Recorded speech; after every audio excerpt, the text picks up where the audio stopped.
Excellent, thank you. We call the order. For the benefit, before we get started, for the benefit of John, let's all introduce ourselves and talk about our background, our expertise, and I'll get started. John, you know me, I'm the building official. I know a little bit about codes, that's about it. And I'm really happy you're on board because I know your background. And So John, my name is Noah. I'm the deputy building official at C. Boulder. And so I operate almost exclusively in R2 and commercial space. Okay. Right? And we live in a little walled garden kind of thing. I'm Matt Payette, I'm the assistant building official. Most of my background's in electrical. Okay. Yeah. And there's something I liked about you, so. Yep. Master electrician, master code professional. Okay. Yeah. John, use your background. Well, so I graduated from NC State University with a degree in electrical engineering a long time ago. But I've had a lot of practical hands-on experience. Through my career, I've worked a lot of industrial, laboratory sites, in architectural. I worked for an architectural engineering firm for a number of years. Developed specifications, stuff like that. And then I spent most of my career with a company called GlaxoSmithKline, which is a large pharmaceutical manufacturer. And I started out in their maintenance department. And GSK? Yeah, GSK, yeah. That's it. They made me a lot of money today. What's that? They made me a lot of money today. Oh, good. Glad to hear that. So. But and then I kind of ended up in the engineering department for a while, and then ended up in project management for the second half of my career. But through it all, I was the only electrical engineer they had on staff in the U.S., so I got involved in all their stuff. So I've spent many nights in the plant, troubleshooting stuff, Oh, I'm sure. helping things out, So I just have a lot of hands-on experience. I have to say I retired 10 years ago, and I think this is the first time I've even looked at the NEC since then, so I'm a little bit rusty, so bear with me. Welcome to the Master Board. We're glad to have you on board. My name is Tom Martinez. I currently am a boiler inspector for the state of Colorado. Background is a master plumber, and so we were the guys that got in the electrician's way, and vice versa. Been in the trades for a lot of years, had a master license since '86, and been with the state for 15 years as a senior boiler inspector. And now we try and do what we can to work with Blas, and Noah and I have crossed paths, and whether he runs or not, they just finished an amazing project in Boulder. It's falls right in line with what we were talking about tonight, Total Electric, the Limelight Hotel. And they had electric boilers there. And we had to work through some challenges in some of the boilers there, so the crew did a pretty good job. So that's my background. Okay. So, nice to have you on board. Yeah, good to be here. I'm Adam Goldstone. I'm an architect. Currently working for the city of Boulder as project manager, owner's rep, building on the new facilities. Okay. Yeah. Now, we crossed paths before too, because they just finished the fire station. Yeah, you did my boiler. Okay. It's a small world, isn't It's it? a small business, yeah. My name's Andy. I'm the building official out of the city of Brighton, going sort of back through in reverse. I was the deputy in Erie for about 5 years, and before that I worked here for about 3 years doing the residential review. Spent a decade before that as a GC, doing mostly basement finishes, did other things, some other additions, even got my nose punched into a commercial here and there. You sort of stay with what you know what I mean? Before that, I had a carpentry background, and so I've probably been in the construction one way or another since about 1998, and pretty diverse. 3 years working for one of the big builders, working for Lennar, and I find all of those past jobs give me a lot of sympathy, if you will, for the applicant, and it's helpful. It's helpful, but I've enjoyed doing this for a while. I don't know how long. They eventually kick you off. They'll kick us off. Well, they're next trying to, year. but they, Yeah. a lot of them, he won't let me leave. Yeah. Yeah. I only got one term left. They- It's got- Yeah, I don't know how many, somebody will give me the little, Yeah. the hook eventually. Somebody will let you know when you're Right, up. right. So, Yeah. but It's yeah, good to meet it's- all of you. I'm happy to Ship be you a call. We're glad to have you aboard. It's a good bunch because, you know, our variety of experience comes from the project management side, the building side, to, you know, the University of Colorado projects that are massive and complex, and they gets us involved with the state. You know, I get involved with the local governments here and all the local jurisdictions. Andy and I have seen things together, I don't know how many years now. You know, when he was in Erie and then here and then in Brighton, which I part of my world as well. So we're glad to have you on board, and you know, we have a great bunch of people here on this board. You know, the experience is many years of experience, and I think it's a vital, and it's really been hopefully valuable to Blas and his team here, because some of these decisions we've had to make in the last few years, and I've been on this board, I don't know how many years now, Blas, 6, 7 years? I can't remember. That you've been on the board? Yeah. I think you predate I me. think- Yeah, I predate you, right. You know, and you know, we've handled some, between the cat lady and fire protection system, and you know, we've handled some challenging presentations, and you know, it's a good bunch of professionals, so welcome. Yeah. Blas, it's all yours, baby. Okay, before we get started, I want to recognize one of our permit technicians. Her name is Jessica. Very good. She will be taking notes. And Jessica also works on licensing, so she has to deal with a lot of the contractors who whine and complain because their license expired and they have to give her the documents that she needs. And so it's a constant battle. It's like, well, why do you need that? Because we need it, you know? And so we would be dead in the water if it wasn't for our permit techs. So is she gonna contact them, Blas, when they come across something that I want to verify a permit and a license? Yes. Or She's so one of should I talk to Matt? She's one of them. Okay, Yes. all right. You, I mean, you can go through to me. It may be faster if you go through Okay. one of us. Yeah, because Because they're very busy. Okay. Right now, we're very busy. We're missing one permit technician, and we just finished our interviews, and we're getting ready to hire another Okay. permit technician. Okay. The amount of building going on in Longmont is crazy. It's the multifamilies you guys got going up here. It's all multifamilies. It's wild. You know, Boulder, the same thing. I mean, you're seeing a lot in Boulder with multifamily. Okay. In the craziest places. You know, and Noah built an amazing facility up on the hill, Okay. the Limelight Hotel. So, You gotta go see it. yeah. Video, it's amazing. Go check it out. So with that, let's get started. Okay. We'll go ahead and call to order and do a roll call. With the chair call it to order. We call this meeting to order. We'll do a roll call quickly here. Tom Martinez, present. John Lennon, present. Matt Pat, present. Noah Huber, present. Los Hernandez present. Andy Olman, present. Adam Goldstone, present. Very good, thank you. Then we'll move forward to the agenda here. Any old business that we needed to review while we're at it? I think just the approval of the last minutes. Okay, all right. And a motion? I move that we approve the meetings from our last. or the Motion, is there a minutes from second? last meeting. Second motion to approve the meetings from this. Been moved and seconded. All in favor? Aye. Be considered approved. Let's move forward. Okay. All right, we're gonna hand this over to Blas. He's got a lot of ground to cover here with changes and modifications to the electrical code. And I'm assuming the mechanical code we're gonna cover as well tonight. Yes, we have time? we do have, if you look at the colored spreadsheets, you will see the IMC in there, IRC, IDC, as well as the energy code. We're gonna keep the most special for last because it is probably the most convoluted, and that would be the energy code. So we're gonna do the easy things first, okay? Okay. And one of the first things I need you guys to understand is that we do want to proceed with fire sprinklers for new homes.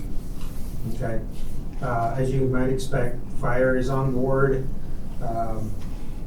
So we just kind of have this feeling that this is kind of a good time to introduce that. I mean, we're doing it for townhomes, and we've had issues with changes of use for group homes that we want them to have sprinklers, so this would require them to get their sprinklers because we're getting a lot of pushback on that. So I kind of want to get a flavor or opinion on how you feel about fire sprinklers in homes. I probably can go on the longest about this, so maybe I should go last. Yeah, but I support them. Okay.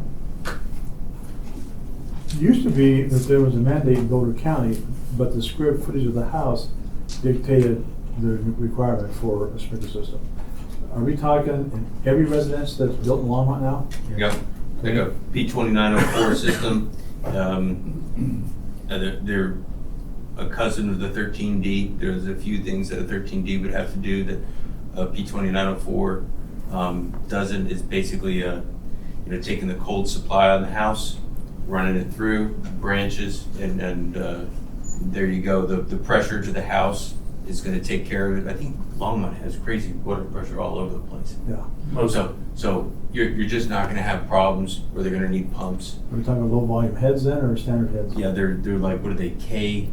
They're even smaller, I think, than, the designer, like if you get one of these Uponor designs or something like that, they tend to be, I think they differ than what you might see on the 13D systems, but they're still, low flow kind of thing. I think they tend to be triggered around that 155 temperature. I can't remember, even the temperature might be slightly different than the P2904, but it doesn't say that in the code. The reason it comes up is if you go to the manufacturer stuff, this is what Uponor will spec out. Their stuff is, there's like a 2-page plan. Have you seen one of them? No.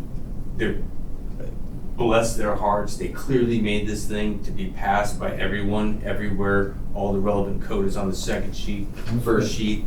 Beautiful little layout. Condensed, like every drop on there is useful information. They'll give you some basically calculations and so forth. You don't really need that. The inspection piece is not bad at all. A short list, then you have to get. So we're going through the process of trying to learn this kind of right now ourselves, and we will ask for the same thing for sprinklers. The difference is we won't get it. They're not going to go for it, by the way. But You're in Will County. yeah. Part of it is Weld and Adams, and they're not going to go for it. But we have a lot more building yet to do. There's a lot more room for production homes than the city of Longmont has. But long story short, those big manufacturers seem to have made it easy.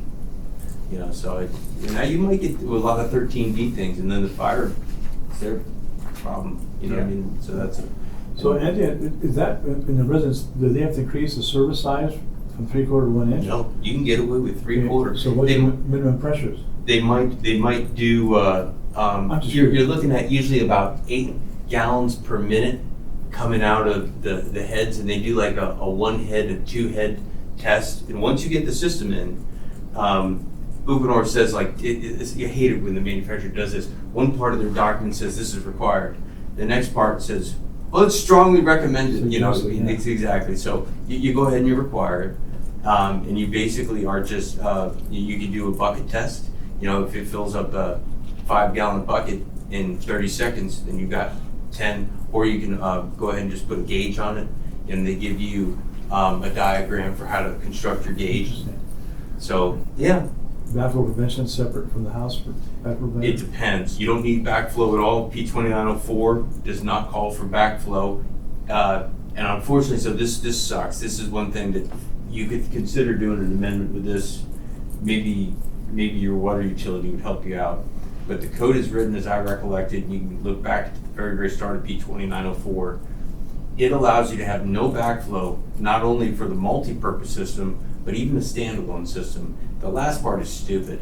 If you have the system just full of water that's not going anywhere in perpetuity, it's going to get real nasty. Oh, yeah. And so a backflow makes perfect sense. And we pull it up, and it'll be right at the front. Right at the front of P2904. But the combination, multi-purpose system, it makes perfect sense that you can get away with it. It does not call for a passive purge either. So let's see, I think it's the last sentence of the first paragraph. A backflow preventer shall not be required to separate an automatic sprinkler system from the water distribution system, provided that the sprinkler system complies with the following. System complies with the section that you're about to go into. The piping materials, which is, the PEX Aquaflow, I think is what it's called, Aqua something. The system does not contain antifreeze, well, duh. The system does not have a fire department connection. So, with those things, that means a standalone could, and that sucks. So I would say if you have a standalone, you have two options. One, either connect it to that faraway master toilet, so every time you flush the toilet, you're getting some movement in that line, Interesting. the passive purge, or put a backflow. This is a low hazard backflow, which is cheap. It's not much, but that would require an amendment to this, and which is tricky because at the same time you're trying to, when you're asking for this, you're trying at the same time to show that you're not doing anything above code. You're trying to keep it simple. Maybe the water department has something, from state regs or something that they can point to. The multi-purpose is what they're probably going to all do because that's cheaper. You're already running. Why would you run some lines and all these elbows through the house only to just run more lines? The whole point of doing it, if you get a sprinkler contractor, they probably will do the 13D system because it's just so used to like AAA fire sprinkler or whatever. They're just going to come in and crank that out. They're doing what they know. Those will be CPVC systems versus the PEX. Right. The P2904, it's done by your plumber, and So that it's continuous flow then through the system for fire protection? exactly. Okay, interesting. So then, from the city, are you guys requiring isometrics from your plumber then on your design, the plan submittal? Do you require isometrics? So that one plan from Uponor Yeah. that will come in is pretty much what you're going to see. Okay. Or if it is the CPVC, it is more like that 13D, then those guys will have their usual stuff going to the fire department. So what kind of sucks when you read code is written, you're kind of envisioning the same way the rest of the IRC is written, which is this handyman, that I've got my place, I'm gonna build my own damn house, here we go, get ready. And so he's gonna sit there and do that, like, yeah, you're thinking about isometrics, this, that, and the other. I think when you get to, because to do the Uponor system, they require that plumber be certified by Uponor for this gig. Interesting. So it's going to be their rep putting in their documentation. So you're not going to have to deal with some plumber really who's just completely out of it, handing you something that you're like, dude, you know what I mean? And two people in the wilderness, it ain't going to be like that. It's going to be, hell, I'll bring one up really quick. Here's the question, yeah, we'll have discussed more, a little more with fire, but we'll likely require Here you go, sir. drawing. I was wondering about that. Here's the plan. Well, my son's building a home, he's a builder, he's doing a home in Elbert County. And to get his permit, Sheet 1. the plumber had to submit isometrics Sheet on waste 2, you event got all and your water. general notes. Oh, It's just- yeah, I think we don't walks require you the sprinklers. For right residential, on we don't through. require the And they isometrics. say Their that's a state thing, requirements so I was in gonna the call John McGee and ask P2904, McGee about it, if that's like something places where it that needs the all that DORA code is is starting just to sitting push there. now, to Beautiful. have They kinda just jurisdictions tell you have their plumbers. all the little Remember they have details, license, all that installation stuff, on it. but it had to You're submit, not supposed we to get submit foam on it. isometrics. And this poor plumber doing the Or job, did not do you it, gotta so my make sure dad that said, foam when my is, son said, hey, it's yeah. way easier than the Draw me CPVC isometrics in in his terms house, of that's what I do compatibility isometrics and for. stuff. It's old school And guys that know how to is, do here's it. all my head. The younger see? guys don't know how to do And then isometrics. They put in that 1 inch It's not on line. their test. And, It's not on their test. let me just send this to you. So, yeah. So you guys don't require that here in Longmont? No, I not believe we're general. gonna require a passive purge because when you get water sitting in there that long, and then all of a sudden the head goes off, it's gonna It'd be a good- nasty. Oh, yeah. Do you think you'll do that even if you use the multi-purpose? We will, and that has a lot to do with the water department. Cool. Because we have one development where the single family homes are getting sprinklers. I will get this email to you. So but- then, with this, what's that doing to the cost to build then, Matt, at this point? Do we know what the cost to build, because that's an increase. And Yes. so is that going to affect the building industry with this additional cost because of some litigated requirement? Michelle did send us that, didn't she? I talked to Jason, who's Michelle's replacement, and I don't know, I don't know anything about cost, but he was quoting anywhere from $1.50 to $3.50. Does that sound reasonable? I think you're looking at about $3, a little over $3. And here's the thing, like, the two I was looking at yesterday for these townhomes, the total cost with Uponor, which is more expensive, CPVC is way cheaper, but then you're paying for design and paying for some other things. But the cost on these two townhomes, one of them, the cost of all materials in, $3,500, and then the other one is like $4,200. However, you have to remember with that also covered the supply piping for, half of, now obviously the hot is on coming out of the water heater and is on a separate loop. But so you have to subtract the cost of that, right? The labor and the plumb, exactly. Yeah. So you're not doing things twice. So when you spend that much money, you're not really spending all of it. And the last I looked at this, which was about like hard, I took out a guy to lunch from that AAA fire protection, and he confirmed what a plumber had told me at the desk in Erie. And I caught him flat-footed. I know he was telling me the truth. He was telling me he's right about $3 a square foot. The only problem is that's getting to be a few years ago. But I don't see homes flying off the shelf. I'm not sure that inflation would just been going crazy there. At least not on the material side. We'll revisit that and we'll find out. We'll try to get a better estimate on the cost per square And the foot. reason I ask that, because if we're going to approve something like these changes going on, okay, what impact, because we have that position we're at the master board, what impact is that going to have on the industry in terms of what it does to the economy on a global scale here in the city of Longmont? Are builders going to say, you know what, screw Longmont, I'm going to go build an area instead? How many single-family units are left to build here in Longmont? It's not nothing. I mean, it's not nothing, but it's pretty close. it's pretty close. See, that's the thing. If you had done this 10 years ago, it'd be a different. Yeah. That's why Brian ain't never going to do this. But they'll adopt sprinklers too. Once we look like Longmont, we've got like 75 homes to build. So I mean, it's really not a good. But the prices you're seeing on the new homes that are being built, Yeah. $5,000, it's not. Well, yeah, if you're a $1 million house, $5,000 is nothing. Yeah. So this applies mainly to multifamily and to condos and townhomes, et cetera, right? No, this is a single family unit too. Single-family units only. Yeah, exactly. Okay, And, so, and there's an insurance premium that may be cheaper if you have sprinklers. that's a good point. Okay. Right, so that is over the life of the building too. There's that'd be there's taken. that. There's actually property save, even though obviously the system is not designed to save anything but lives. So if you want to look up two good studies, one study is out of Prince George County, 15-year study. They implemented it where they had a sprinkler system and they tracked it, and you had no deaths from fire. Once you have those sprinklers in there, everyone lived. They had like out of hundreds of calls, they had 6 injuries and no deaths. And on the other column, they were tracking the ones without sprinklers and lots of deaths. I mean, and the property damage is crazy. That study, the deaths in the study were those people who set the fire themselves.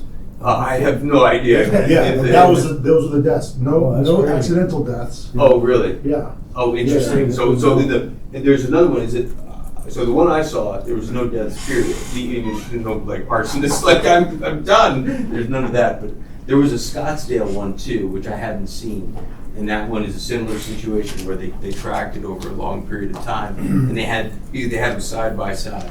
So the efficacy is not even a question. They freaking work. Does it require any outdoor heads over covered No. spaces? Doesn't require it for garage. Doesn't require it for small closets. Just living space. Doesn't require it in a small bathroom. Just habitable spaces, right? Habitable Yeah. spaces, but if you get a bigger, your typical master bath anymore looks like this room in some of these homes, you know what I'm Yeah. saying? So, I mean, those need sprinkler heads. But your small closets, no, it's just designed. I think one of the things that's weird is, this is just something for y'all to look into if it lands, you can decide down the road. Uponor will say, and I maybe we get too in the weeds, but you can have your unprotected land because you got your fire floor protection R30213, you could have an unprotected floor, even with the open or PEX, running throughout, and it works great. And they'll say, yeah, if you got 8 foot there, you're doing fine. So what do you do if it's a crawl space? They require fire floor protection because you got an appliance, you got your furnace down there or what have you. So you would normally need fire floor protection. But, Uponor says you need 8 feet. Well, in a crawl space, you don't have that. Interesting. So what do you have to do now? So to me, I think the intent is, I don't know. I mean, I want to give them credit for having that sprinkler system down there without making them rock. I guess you could rock an area, but I'm trying to stay away from amendments Yeah. because they're evil. I don't like amendments. And then for clarification, the issue was, or it was brought up, what about existing homes? Yeah. Are we gonna make them put in, well, we're not gonna pursue that right now, but if we do, it's gonna be based on the criteria that is similar to the existing building code, where if you make more than 50% of the area in improvements, that's gonna kick in a sprinkler. But we're trying to do this slowly, boil the frog slowly. So we're gonna do the sprinkler for new homes, and then down the road, we may consider existing homes. It's a 313. It gets where you don't have to do it for R313, I think, where there is an exception where if you have, oh man, I can't bring up nothing. Can you punch up? You have, are you? No, of course not. It's right there. There's the Wi-Fi. Oh, thank you. I'll do that in 2 seconds. But yeah, 313 or go down. Oh, they moved it in the 24, didn't they? 309. They've moved everything. Bastards, it's been in the same spot forever. They shuffled Welcome to chapter 3 24. totally. Yeah. There's no reason for that, but so somewhere there is an exception in the sprinkler provisions for those existing homes. So yeah, 1 and 2 family dwelling exception shall not, see right there. Better on other brackets. Yeah, so you're not getting beat up. It's not like a basement finish in an existing home ain't gonna trigger sprinklers. How about ADUs? That is a policy thing. That is a good correct. You have to just. It's on Yes, laws. they're gonna need them. So If they're detached ADU. If it's if they like finish the basement for an ADU, obviously we're not gonna do it. But if they built a separate detached ADU, Can't expand themselves. Really? Even if you finish the basement for an ADU and it's more than 50% of the floor plate? as of right now, no, we wouldn't. Dang. Come the 27 code cycle, that's when that will most likely. That's sweet of you, but okay. yeah, I mean that's just a decision. I mean, on the bright side, if you have an ADU, it's a really easy fire to fight and it's a really easy unit to get out of. If you're separate, If it's separate, If it's separate. And not over garage, I don't mean over Yeah, garage, yeah, but yeah. if it was just like a teeny little, a tiny home kind of thing, you got a 400 square foot ranch, if you will. Man, if you can't get out of that, it just wasn't meant to be, just. So, Well, so, Ross, you weren't motivated enough. So you asked the question about how do we all feel about the sprinkler systems. I think I'll be easy. I'm a pro. Yeah, I agree. Support it. Yeah. So we don't have any concerns No, putting. I think we answered all the questions that, Yeah. coming from the builder side of things, they may have other issues, but, it takes one catastrophic fire to change your mindset, and it's, like we talk about in the state, codes change when there's a body on the ground. Mhm. Yeah. Yeah. And we want to prevent a body on the ground. To me, it's a good thing. Unfortunately, the code is reactive. Yeah, I know.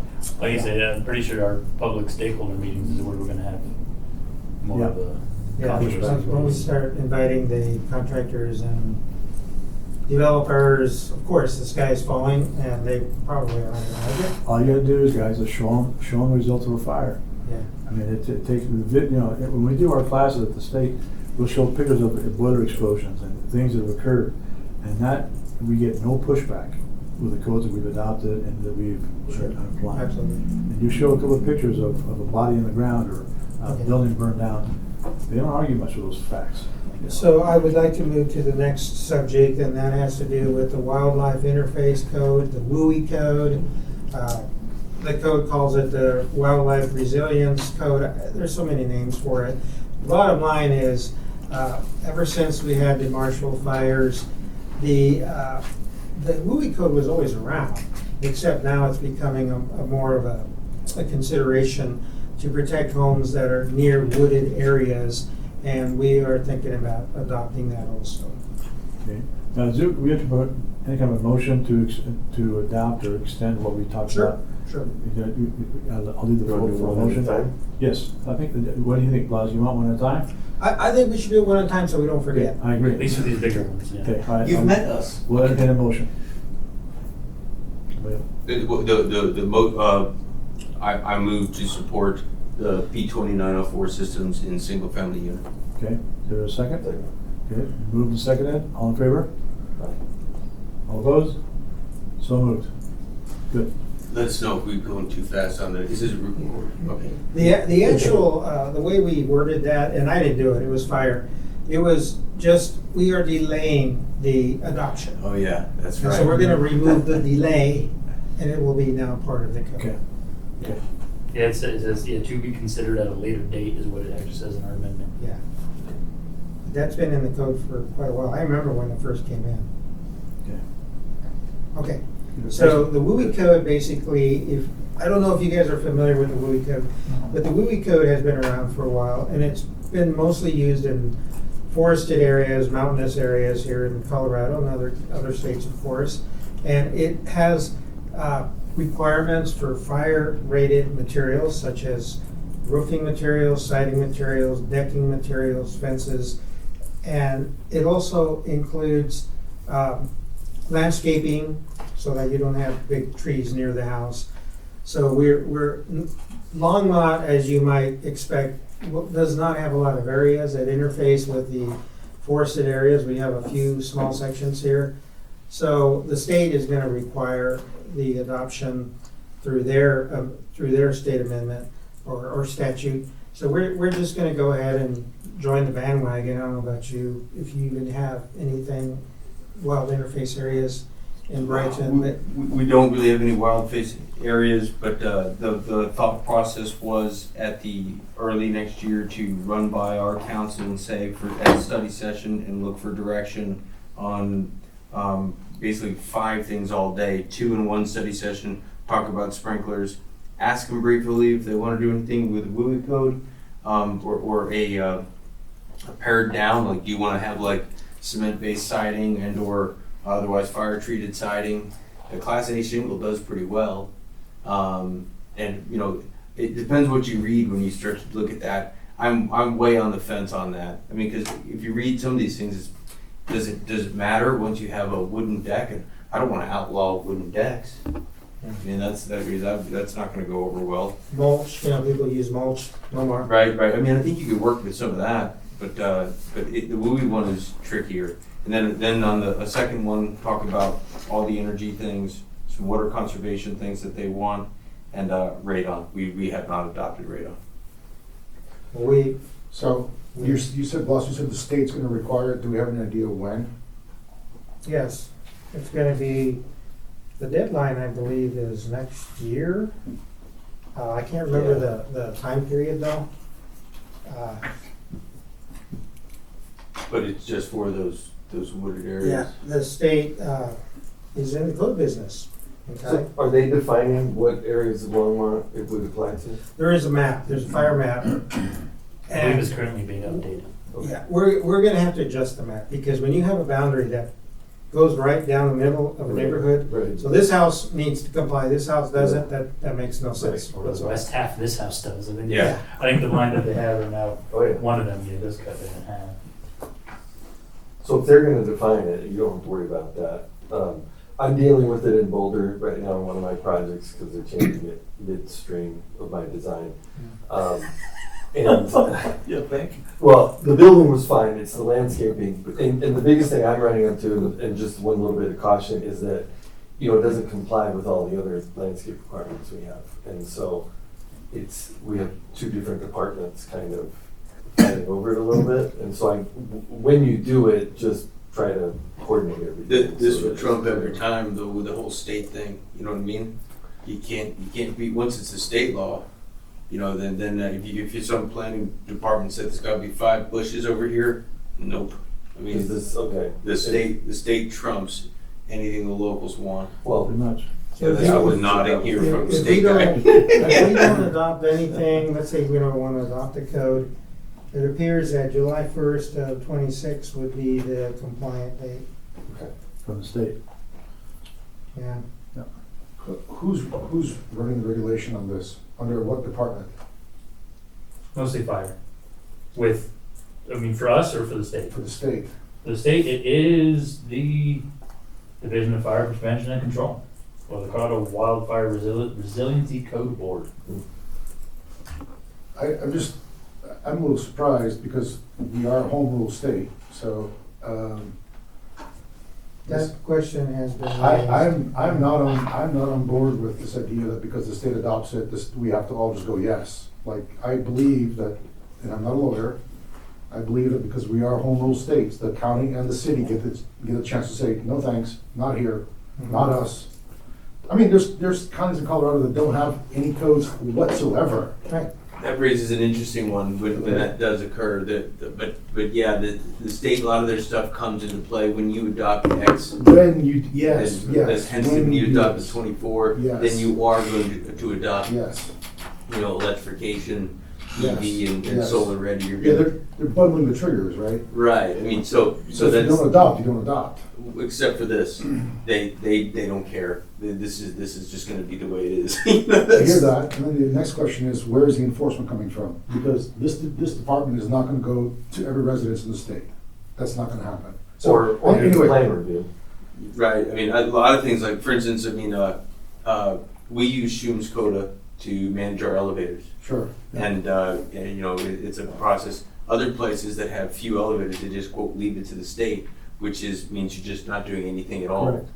And, And TDLE, OPS has jurisdiction on the elevators. yeah, Yeah, and they disperse that over to Comsoto. and they got great. The state has. I mean, like David Hutchcraft is a great guy.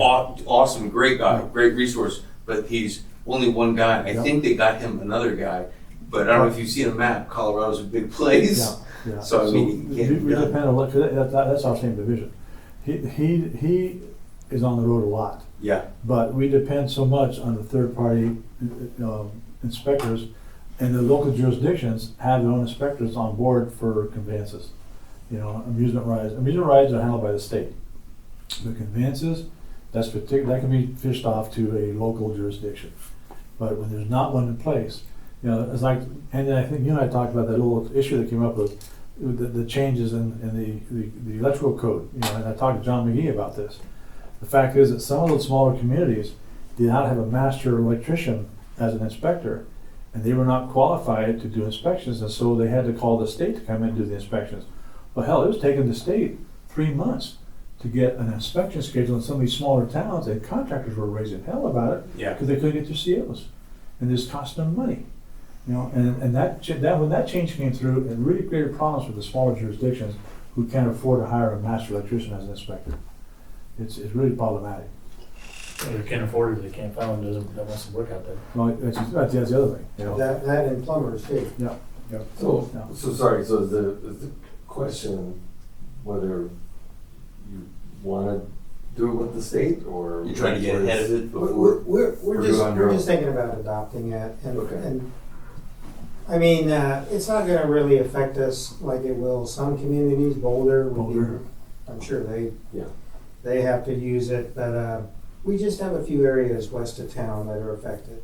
Okay. Nothing major. So if you don't mind, can somebody make a move to proceed with that adoption process for Sure. the? Can I ask about Go existing ahead, Noel. structures? How does that work with existing structures? I don't think it'll matter with the existing. I imagine. I don't know. I have not had a chance to look into this one, but I would imagine it would impact if you went inside it. I don't. Does it let you get away with the Class A shingle? It's more, it's more expensive to do an existing building than do that. Almost twice as And much. then, boss, are the regulations that are, so this is all about construction, but what keeps me from parking my RV 2 feet from the wall, right? And then the RV Right. catches fire and then it's all. I've it's all seen an over. RV catch fire. So- Yeah. I mean, I guess my question is like, I get that the Marshall fire happened. Yeah. I get that there's a real thing there. Sure, Right?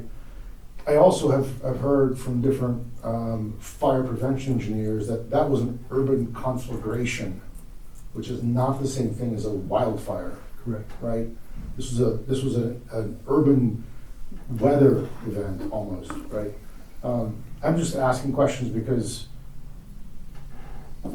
I don't know. It feels like it's hard to navigate another set of criteria, and I don't know how effective it really looks like, right? It's staged, is my recollection, and then somebody else who maybe knows more about me step in, but my recollection is, depending on where you're situated, there's like levels of Yeah. compliance that you Yes. gotta hit.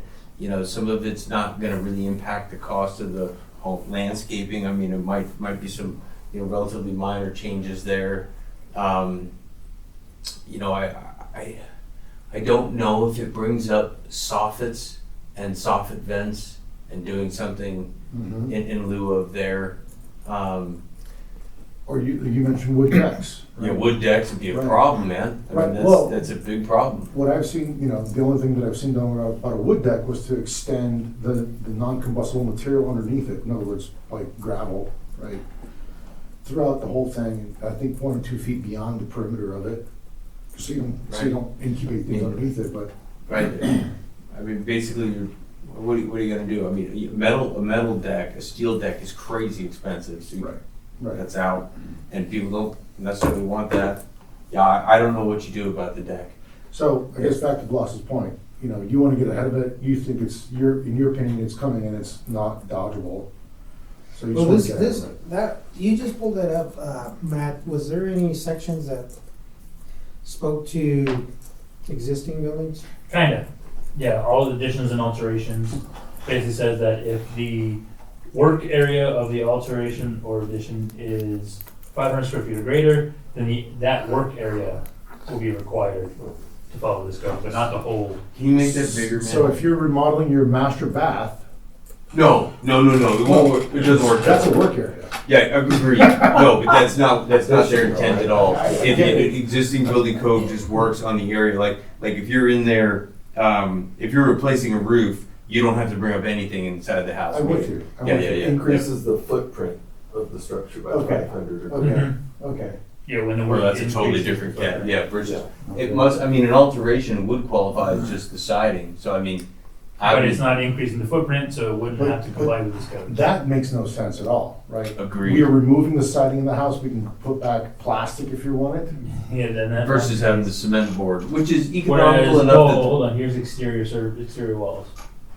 Just for 25% where the total exterior wall surface is replaced, Okay, then it shall apply to this code. there we go. And same thing that's the same thing with the roof. Yeah. So yeah, if you get a new roof coverings, then yeah, that's. Now we're going from vinyl to cement, I don't, right? abstain is not an option here, but I guess I don't care, because it's a. So I guess pros and cons. here's the question I would ask. Should we adopt the minimum that's gonna be required by state or the full WUI code? I would adopt the minimum required by the state, it'd be my first whatever, and also, I would put big asterisk here, it's your city. I mean, I would definitely do what you guys think is best from what you're like stumbling upon day to day. You go and work in different jurisdictions and you find they have different, the problems I have here are nothing like the problems I have there, they're just different, traded problems, there's different things. So if you think that this or that, I definitely wouldn't object. I would definitely not second guess your judgment being here with who you're stumbling upon. Of course. I'd feel like, so whatever you want, I would support, but I would probably keep it with a minimum, especially since it's a new thing. The full WUI code seems like more to grab onto for y'all. As reviewers, it's a thin book. It's not. I'd say it's probably about the same amount of pages as this. Nah, it's not brutal. I've read it before, and Plus, you don't expect any non-residential uses that would be affected by the limited area. I think- We're talking pretty much just. I know there might be some commercial in there. I don't know exactly where let's see if it has. No, not that it's affected, but like that would apply to Longmont within the boundary. What does Longmont have to build in the areas that you think are mostly affected by this?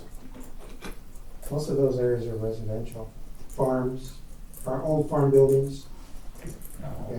which can be sold and developed, right? Like what's happening north of Home Depot. Right. Yeah, I think, you know, considerations are, what does the fire department say? Because you have to live with them. And then what's more enforceable for you, right? If you've already told us that it's a small footprint for the jurisdiction Right. in terms of who gets impacted, and what's most enforceable to you, the state only or the full code?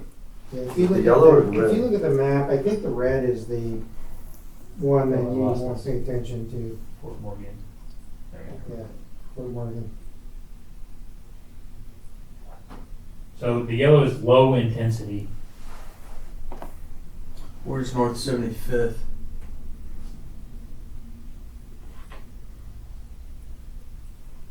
You're close. Go back. There's Nelson. What was that? Clover Basin There something. we go. Oh, yeah, there's Silver Creek right there. Right here.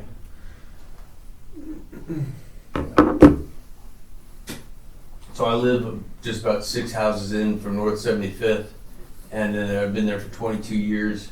And on 4 separate occasions, we've been able to see fire from the house or standing over You there. still live over here, right? Yeah, I still live over there. I've moved. I thought I saw you walking in the neighborhood I live in. Oh, really? Right on. Yeah, we do routinely, you know, the wife and I. But so yeah, you can go out to North 75th. There's been a couple times. Yeah. You know, there one Boulder Yeah. County fire not long ago. Then there was one back in. I guess my kid would have been in his junior year, so about 4 or 5 years ago. All those foothills were on fire. Of course, you saw the 4 Mile Canyon fire. You know, maybe 20 years ago. You can see that from that bridge that runs through that.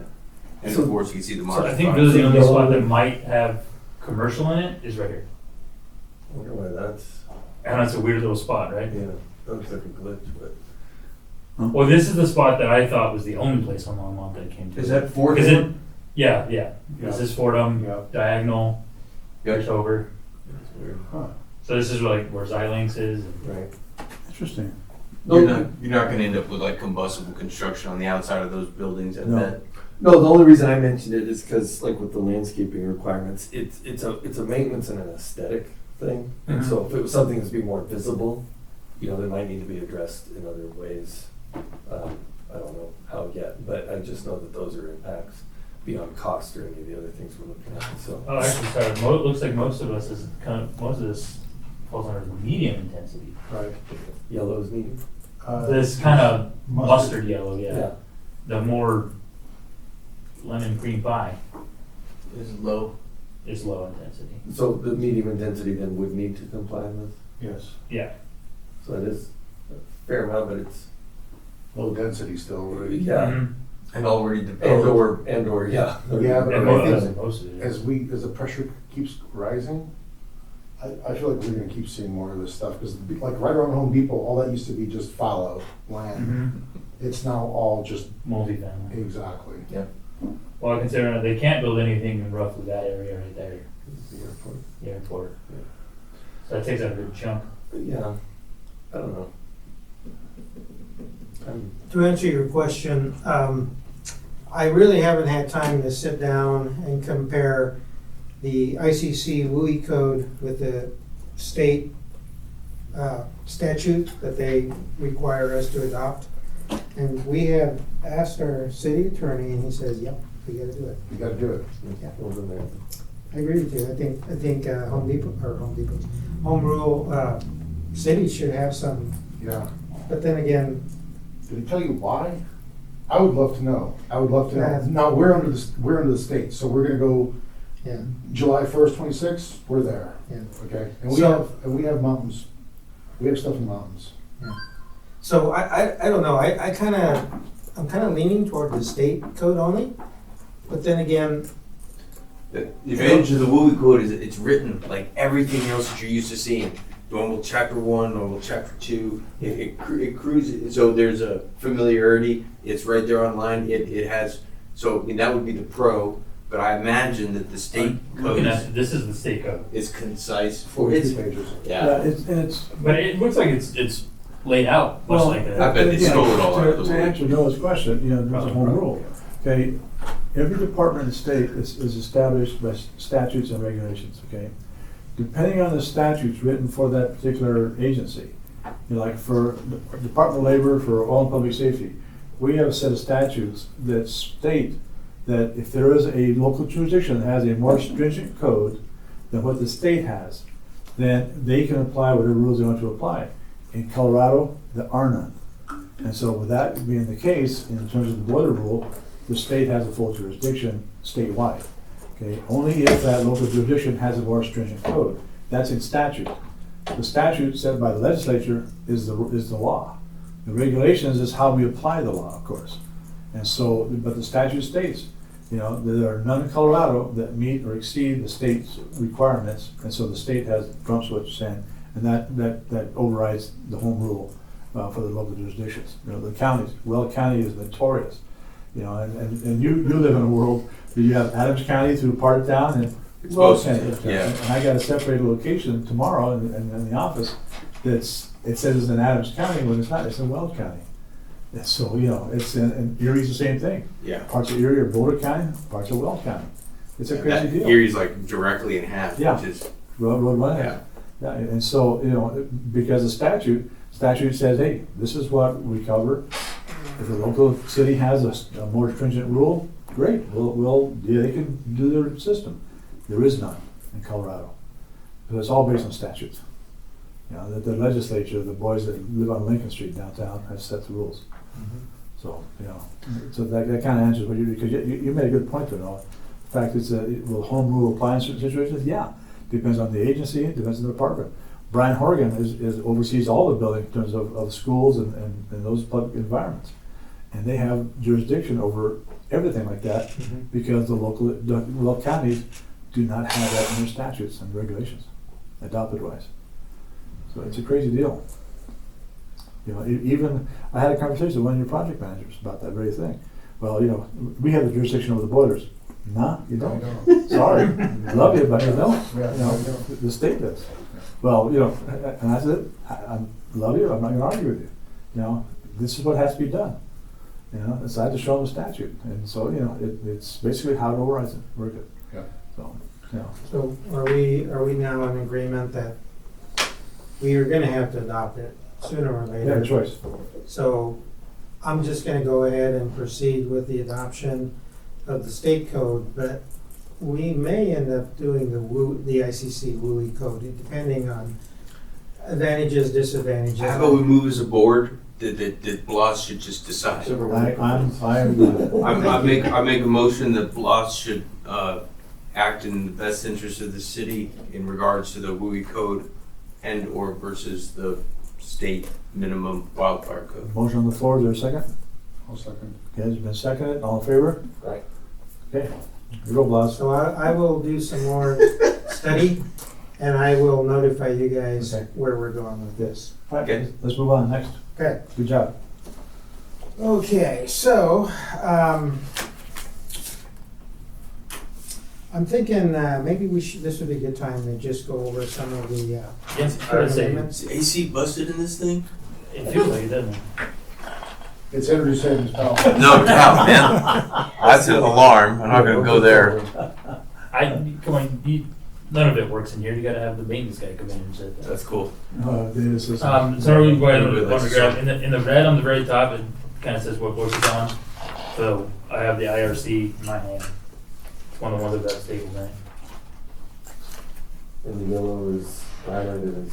So the yellow is highlighted as, I kind of put that in there just for stuff that I am gonna have to change because I wasn't sure when I made the spreadsheet here. So definitions, we'll be adding definitions for group homes and kind of defining a single family dwelling. Because of the state statute says we can no longer use family to determine occupancy of a house. Are you deviating from the IBC's sort of family of definitions? I know what you mean. I don't think they define it at all. No, they don't. They don't define what a single family dwelling is. They do define a group home, and we're just gonna be rewording it to more align with our municipal land use code for planning. What do you classify a group home as? That's really what That's out of IBC. Well, Yeah. group home is basically unrelated people Yeah. living together. Yeah, we have to stay away from the family thing. Sure, Yeah. sure. Related thing, yeah. Is that a, what is that? Is that not an R4 or something, something I don't ever deal with, Yes. and like, it is, right? Yeah. Yeah, okay. Is it necessary That's to what I'm trying define to for get y'all? at. It's like, Yes. It Like, is. was it what we've been dealing with? I don't know if you wanna give them a little bit of background I know a on those little bit three of homes. what I'm thinking of. Well, we were thinking about creating an amendment to require sprinklers for group homes. And so the way it was worded is, if it's no longer a single-family dwelling, and it's more of people who are not related, then we got shut down right away. No, you can't use that anymore. We cannot discriminate against, we can't use the word family. Or related. They don't care if they're not family. And so, well, we had a really hard time trying to define that. So, I forget what was that terminology we came up with, Matt? Let me see if I can pull it up. So, if we pass the sprinklers, this becomes a moot point, because what we were trying to do is require the group homes, shelters, halfway houses, whatever, to have sprinklers. Well, we were trying to come up with an amendment. It was hard to do. It was really hard, because there was no definition of a single-family dwelling. So, so actually, we were already on the 21, but we took to council what I would call a giant cleanup, where this is just basically me coming in versus the last guy who was there 2 years ago. He did this thing where you've seen other people do, where they take chapter 1 and they try to make one unified chapter 1, and you end up missing a lot of good language versus just having the chapter 1s in all your individual books. So we fixed that. I would term fixing that. But we just rely on the language that's there, and then from what you're referring to, the only thing that we would have that would regulate that is in the property maintenance code, chapter 4, they talk about the occupancy limits, where you have if you have 100 square foot, you can have 2 people in a bedroom, so that just limits the number of humans in a place. But in terms of whether it's a group home or a single family unit or family, not family, nobody goes down that road. And we're not under pressure to do so. In fact, if we're under pressure to do anything, it's to not go down. We have a lot of families where they have umpteen million people in a house. The city of Brighton does not want to touch that at all. Not even close. They don't want to know about it. So that's I'm being serious, actually. No, that's the difference between where you are. Yeah, and where that's we are. exactly what I was saying earlier. It's different problems, different, what they're after. It's just, Feels good. It's gonna blast you, blast. Here, let's do this. you gotta have a little button to pull, right? There we go. Okay. So, that's what definitions are. We're just creating definitions to make it easier to enforce the codes that we need to enforce. So we dealt with fire systems for 1 and 2 family dwellings. Mm-hmm. Okay. That. The other one, I was just gonna see if we really needed to keep this one. Requires a registered design professional. I think that the code covers that. There are prescriptive approaches to foundations. Are there Yes. not? Yep. So you're overriding that prescriptive approach? As of right now, yes. So I was gonna get rid of that. That's what I was thinking. Oh, so you're removing the. Yeah, that's the one I wasn't sure of, so that's the Okay. one I wanted to. Have you ever had anybody prescriptively build a foundation? Yeah. Yeah? Okay. We get them more with garages. Yeah, it's not usually for a whole home. Do you really need, if I'm still on topic, I'll just table this, but R 302.13, do you need an amendment that allows you to use alternative fire protection design? I mean, if you got an evaluation services report, you can just accept it. No, that is our alternative design for the 80 You square still foot do that. mechanical room. Okay. That's still there. Yes. No, so I think, no offense, I think that 80 square, it's made up. At the end of the day, Of course, there's no study that shows that is in any way some sort of an equal to the 30. I could never understand it. It's just totally made up. There was an 80 square foot thing that said basically, if I recollect, that if you had an area of a basement, your basement was only 80 square foot, then you didn't need to drop the sheetrock in. And then they took that and they said, well, what if I flipped that around and said everything was open, but I protected the 80 square foot that I think is likely to cause the fire, right, with the furnace and the water heaters. But it's completely made up. There is no study. There is no anything that supports Was that. that Chris Ellis sometime maybe? It was during his time. Now, who came up with it? I believe he stole it from others, and it was just, it's a pervasive. You can find other people that have that. I'm not throwing them under the bus. I mean, great dude, talking tons, but at the end of the day, it's made up. So that's a nonsense. I would just go with code as written, and then if you want, if somebody wants to have, there's lots of different types of joists. You can use no burn, so you can use lots of different things, and everybody. I'll turn out the builders love to have in. I'm sure they do, but it's made up. I mean, so if there's a fire that happens in one of these things, and they're looking at the amendment and asking about it, now once you get sprinklers in, it won't matter. I mean, so once you get the sprinklers in, that consideration takes care of itself, because one of the exceptions is if you have sprinklers, you're done. So I would take that out for that reason alone. I mean, when you're going to pitch the sprinklers, if folks are wondering, just add up all the money savings, between look, the builders can squish the houses closer together, so you don't have to have the rated walls at like 3 foot instead of 5 foot. You're saving money on the supply pipe. You're saving money because you don't got to comply with the R30213. Use expensive joists or no burn. So by the time you start adding it up, the sprinklers aren't that bad. But I would take that out, because my major beef with it is there's absolutely no evidence to support it. I mean, it's just completely made up by somebody, and it's as an antithesis of Exactly, just entities Well, that's a of good this point. case were yeah, rule. and it's just made up. That's a good point, because, in this business, guys, if it's not, we don't back everything up with code, adopted code and regulations, then we leave ourselves hanging for a lawsuit or for civil charges for negligence in our duties. We got to back everything with the appropriate code, or the liability for this board and for the city is extensive.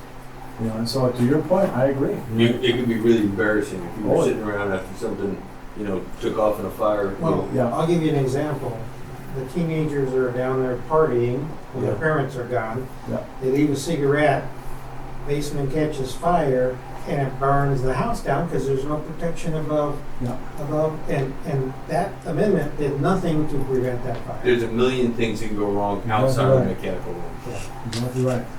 So I So think when I read that, it Especially made no sense to me. It's a bad idea. With adding the sprinklers in, it kind of makes that amendment a moot point. So I would just delete it and just say it's going to be code is written, and then when they're bellyaching about the sprinklers, just say, well, hey, good news. No, I agree. I think that's true. That's wise. Yeah. And I love Chris. And I think Andy has a good point. The climate is right. We don't build that many homes anymore. Yeah. And the ones we do build, only rich people can afford it. Even I can't afford it. Well, and to Andy's point, there was a time, and he's right, and you guys weren't here then, but there was a time when Chris was here, it was pretty easy going for everybody. Because there was no consistency in the application of the codes. I was a builder then, and I was a plumbing contractor, and when I went to the state, I actually had a class with Chris at the Larimer County. I think he's since retired.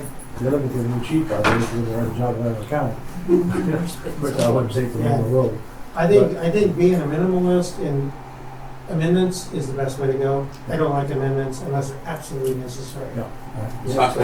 I managed to do no amendments except for the fill of the blank, and then like gas. Like all I did was just demand that what they were already doing everywhere in terms of pressure tests and stuff. Yeah. So I have basically That's good. I have pretty much everything else to do with policy and interpretation. Well, and I'll tell you guys, about the state side of things, when the local jurisdictions amend your guys' codes, and the poor plumber and mechanics are putting stuff in based on a code that's changed for that jurisdiction, we come in and say, hey, why'd you do this? Because we're not going to sign off on that. Well, they said I could. Sorry, but it ain't going to fly. Drip lakes, for instance. There is a huge perception and drip pipes or gas piping that was acceptable by the local building departments based on changes and amendments they made to the plumbing and mechanical code. Right. The state, however, said no. Drip pipes have to be in a certain way, and contractors have fits with us. But, Yeah. you know, Yeah. we trump what the local guys say, sorry. Okay, let's move Yeah, on. Go on. We have a big night ahead of us. Okay.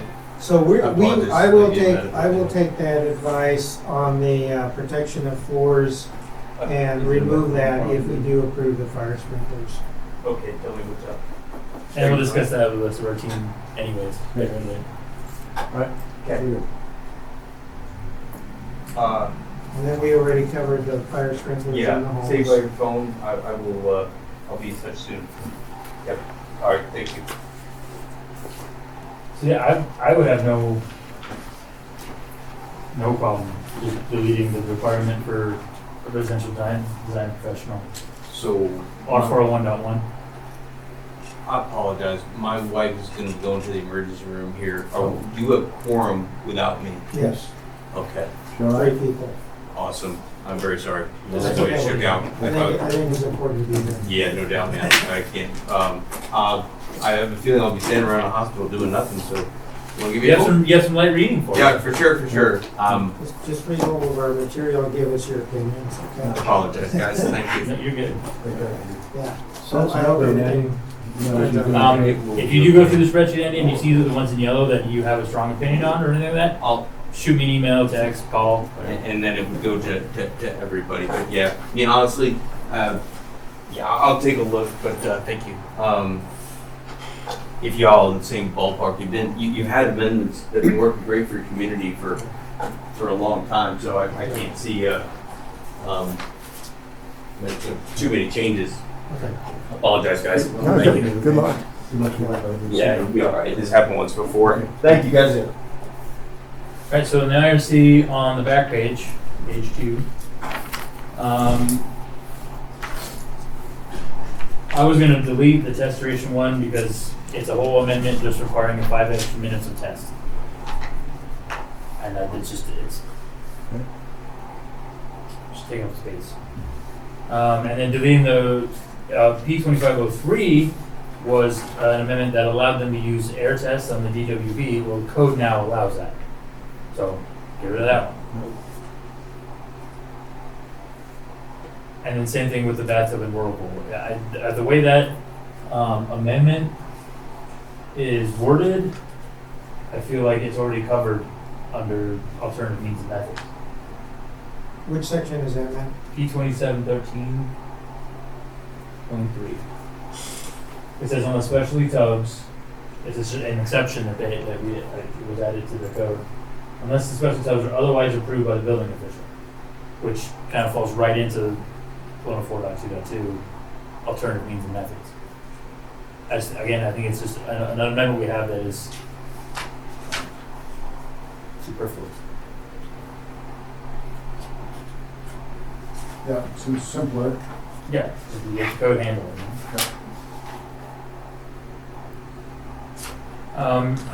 And I highlighted the P3011 because some of our public works guys have been doing the relining of building sewers and drains, and they have codes in their regulations on their side that says how you have to do it.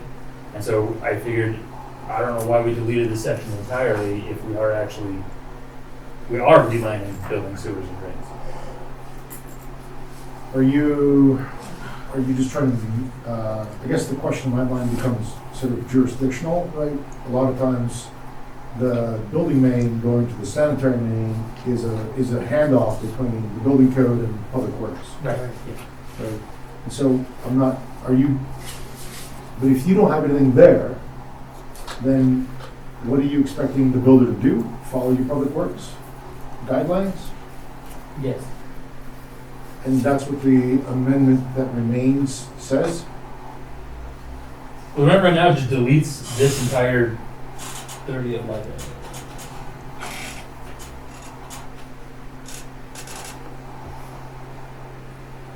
So it completely deletes this section, is what the amendment does. So again, I'm sorry, I don't have any issues with adding or subtracting anything, I'm just asking about clarity for Of course. the builder. You're asking for the builder to, if you delete that section, then is there any guidance for the builder who was working on private property and trying to meet the city's infrastructure? So right now, it is deleted. So what I wanna do is put it back in, Oh, I see. so that they do have, Your amendment deletes that? yes, I and I got wanna you. get rid of the amendment. And you can delete your deletion? Yes. Okay. Yep. Yeah, Yeah, that's kind of tricky. Okay, exactly, I wanna delete the deletion, got it. Thank you. because I don't think it's necessary. Especially if people are actually doing it, we gotta have codes. And then the radon pipe one, I believe this was added in because one of our inspectors was really concerned about people drilling into the radon pipe in concealed spaces. So Because they think it's plumbing pipe. So we have actually been making them essentially spray paint in concealed spaces. But I just don't think it's 100% necessary at the moment. You know, I mean, as soon as you drill a hole in there and try to add something to it, you realize real quick. That it is labeled on the top and bottom in accessible spaces instead of concealed. But if it's concealed and accessible, then we usually make it like in an attic, and in the basement it has to be labeled. What are the intention to it? Well, I mean, the building code talks about this as well, right? If you're taking a pipe and you're burying it, you're not gonna be labeling that pipe. Right. Okay, so accessible would be where it's behind something, but you can move a part of the building and see it. Yeah, so there's an access door. There's an on the access wall, door to the It's office, in the right? attic. Right, Yeah. right, okay. Yeah, basically, if you have to do demo to get to it, Then you need to know what it is, you're asking what it is to begin with. exactly. Yeah. Yep, so that's why I was gonna just get rid of that amendment. That, and again, I'm also not kind of with that, is if I don't feel like an amendment's necessary, let's get rid of it. And then this solar ready zone, that one I highlighted because I need to look more into what is gonna be required from the state. How about just coordinating, just pointing out to the state?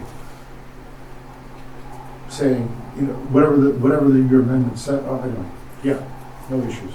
You're gonna coordinate, sounds great. Yep, cool, that's it for the IRC. And the IBC, Should we move to approve the amendments to the IRC? Go ahead. I move that we approve the amendments to the IRC as proposed. Been moved and seconded. Any further discussion? All opposed? All in favor? There you go. Move on. okay, the IBC has even less. It's the other one single page. Oh. One is the IBC. This one.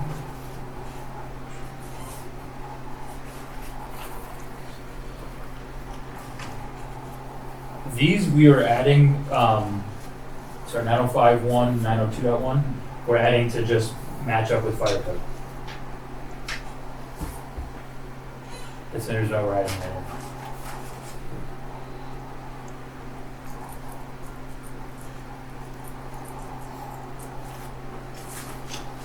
And then same thing on the back with 1010.2.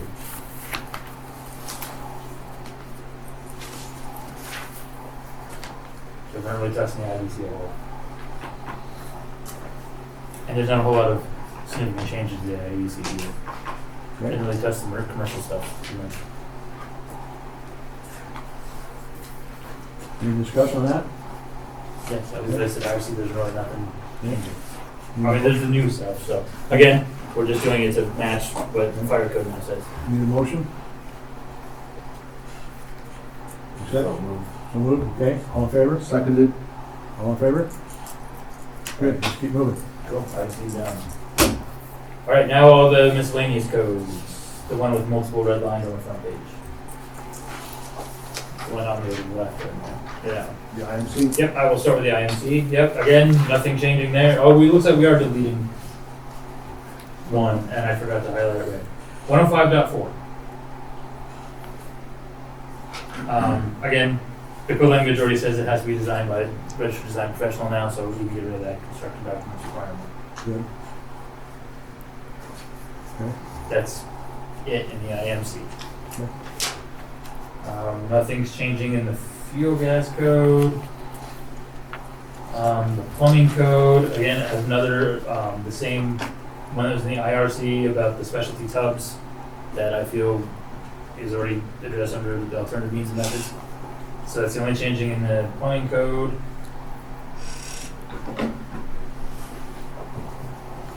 How about everything goes back to the state, to IPC, right? Yeah. Okay. Yeah, I'll just go, yeah, exactly. Then the pool code. Did this a couple weeks ago on weekends. I don't know, I'm starting to level now.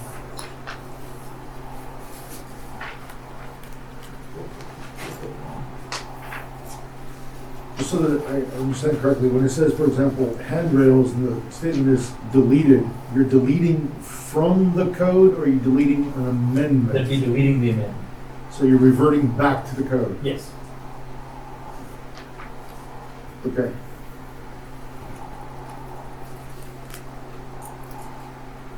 So the amendment just simply refers us to the IBC and IRC. Okay. And let me check. And I'm probably deleting it because the code already says that. I mean, naturally, if it doesn't say it in the. It's still stairs. Yeah. It's still stairs. It's kind of implied. Yeah. It's implicit. So that's why I'm going to delete that one, because obviously you have to go to the IRC and IBC. And then basically the same thing with the other one, 410.1. It also lays that out. Yes, yes. So deleting those amendments. And then the existing building code.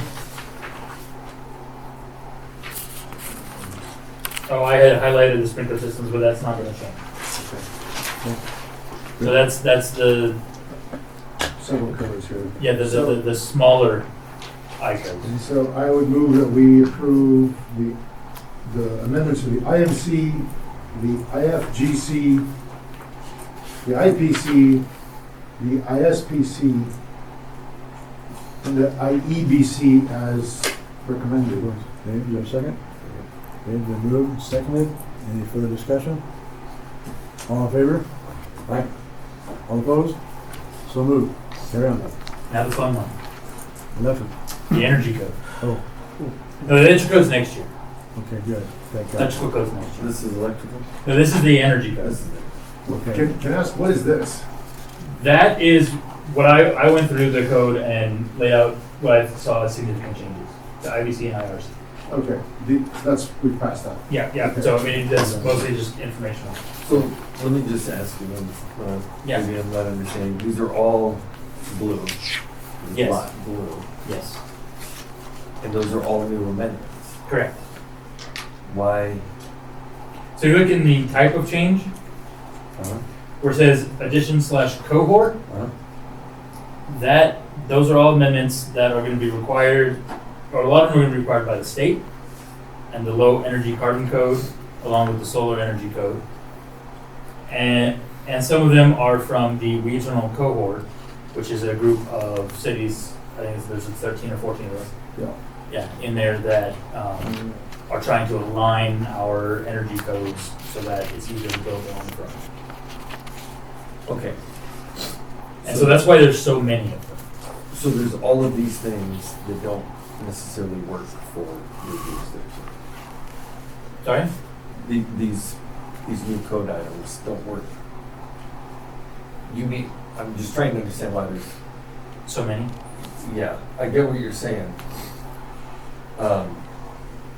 You want to add all of these amendments to change the new code to better suit your conditions. And this many are required because of all of the changes in. Well, let me back up a little bit and give you a little history of Longmont. There was a point in time not that long ago, city council said, I want you guys to electrify. Okay, what does that mean? That means no gas allowed. Well, as you might expect, some cities in the country were sued because of that stance. And when our city attorney found out that we would be under risk of being sued, city council kind of changed their mind on that. Okay. Yeah, we don't want to be sued. So, with that in mind, the cohort is making it a little harder to get a passing score on the energy code plan reviews and buildings that we build here in Longmont. As a matter of fact, it's more stringent than the state code. So you guys are probably thinking, well, what does that mean? Well, according to the study they did, it's actually going to save a little money because the building will be more efficient. But I'm not going to say anything. Right. All I can tell you is that the decision was made by City Council that yes, we want you guys to adopt the code cohort amendments, which go beyond the 2024 code. It goes beyond the state code, and it's like the ultimate package for energy efficiency.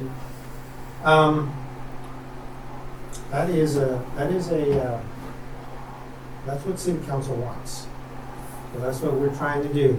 We have not talked to the stakeholders yet, so we still got to get over that hurdle. Okay, so to comply with that, the cohort recommendations, all of these. Yeah, and that's why you see all of these changes, because most of those are based on what the cohort is recommending and requiring. Now here's the kicker though, the cohort is not mandatory. We don't have to adopt anything the cohort says, but City Council wants us to. And it's just making it harder on the, So for the the core is like, community. it's like Dr. Cog in a way. It's kind of a similar type of organization. Right, yeah, and it actually morphed into, because Dr. Cog has its own Right. regional energy Right. cohort, Exactly. and we kind of assimilated into that. So they think this probably gives them cover against the lawsuit. Do what? Yes. Gives them cover against potential lawsuit by complying with this other thing, rather than just doing it on their own. Yeah, that's one way you could say it. But it's that movement that we were talking Yeah. about. The politicians want to be efficient. They don't like gas. We can't get rid of it because we might get sued. So let's crank up the requirements for the electrical, because you get more credits if you use electrical appliances. Okay, so, and I get to that point, I do have a question for both of you guys. Noah, Limelight, how were you able to obtain enough power for that building? What did you have to do at CU to get the appropriate amount of power for that building? We started talking to Excel 3 years ago, and they dropped transformers for us. Because what are we? We're a client, Yeah, right? So they dropped, I don't know the size of the transformers, but they dropped 2 good sized transformers just for that building. I was wondering about that. That building's all total electric. It's a crazy building. And like your stuff is All also. sorts of stuff. I'm doing 140,000 square foot, all electric. Do you have to, So how do you get power? they have to pay for those transformers, or do they not? Just one. Step I don't up. think so. That's part of the transmission. Yeah. Okay. Yeah. So the energy codes, and we're looking at this from the state perspective, right? The LECC, Low Energy Carbon Code. One of the objectives that one of the complaints that were made against the prior version, which was a model codes, was that it was biased against certain kinds of fuel, right? And so, which is what the city was talking about, where if they say, well, we're trying to electrify, that's biased against certain kind of fuel. So what they're doing is they're making it points-based, right? They're gamifying the thing, and then leaning the game towards electric Yes. options. Yes. That's what they're doing. So you can still have all the gas you want, if you want to pay for it. And it means you'll have to make up improvements in other areas, and you'll pay for these other things as well. That's kind of what the nature of this is. Now, Well, and that was kind of the nature of the residential side of the energy code period too. Maybe not necessarily the leaning toward electrification, but the point system. The point system that they previously had in the commercial section of the IECC is now also in the residential section of the IECC. No. Okay, I had some specific questions for you guys. Okay. please. So one of the things that comes up in here is exemption from having to insulate existing slabs, right? Which makes sense to me, Yeah. because you don't want to throw the slab away. That's a lot of carbon, for one thing. Yeah. But how about a requirement to put up perimeter edge slab insulation? Instead of saying you're just off the hook, or it does say that you can, the condition for exempting the slab is that you have compliance on the walls and ceilings. Does that include edge slab? Because that would be an easy reach, right? That's digging down 3 feet and slapping on a piece of styrol.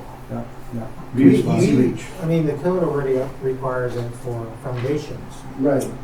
I'm not for sure how the code treats the edge of slab, because we're not talking about deep footings, is that what you're? Sure. No, just slab on grade. Yeah. Like when I was doing home energy readings in Texas, which is a different environment, right?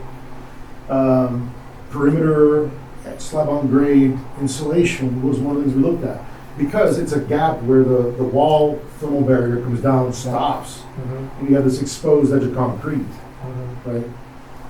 I'm just asking whether or not there'll be an easy. Anyway, I don't know how effective or impactful it really is. You're giving people the way to condition a garage mostly, right? As long as they comply with the walls, Yeah. which makes sense, the walls and ceilings. It feels like the edge of slab would be sort of the complete package, but you don't, like, I didn't catch a reference to it. Like, does that mean that the garage door that's there, which might be uninsulated metal panels, that would comply? So you could heat your garage as long as your walls and ceilings are insulated, but you've got this 7 foot by 22 foot opening that's just metal skin, right? Does that make sense? Yeah, I would think you'd want to insulate the garage door, right? I think that's a requirement in Will County. But, my son built a house outside of Platteville, and they had to insulate it was a slab on grade. They had to put 2-inch styrol all around the entire foundation. Yeah, That was part of the requirement. yeah. I mean, it's an old energy trick, for Yeah. sure. I don't know if commercially, you're always required. Yeah. It's a burger to trim at the back end, but as far as putting soffit or fascia or siding, you got to put a cap over that styrofoam. Right. So it's interesting how you do it, but it's a requirement in Will County. The other thing that caught my attention was there were 2 other things here. One of them was about the energy efficiency of a heat pump requirement. It looks like your amendment is air leakage. I'm sorry, I made notes, but I lost my notes. No, which section was that in? So there's a section here that talks about appliance energy efficiency, ERIs, I think it was. Okay, yeah. Maximum ERI table? Yeah, and like it basically says, you can shoot. Exterior lighting, default water temperature setting. Additional credit requirements?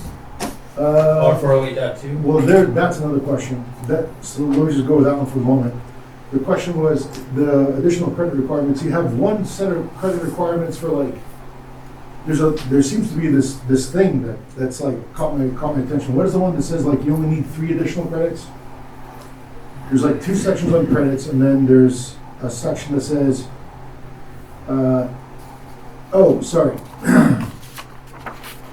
Section 406.5, ERI-based compliance, right? ERI-based compliance talks about the appliances and the energy efficiency of the heat pump.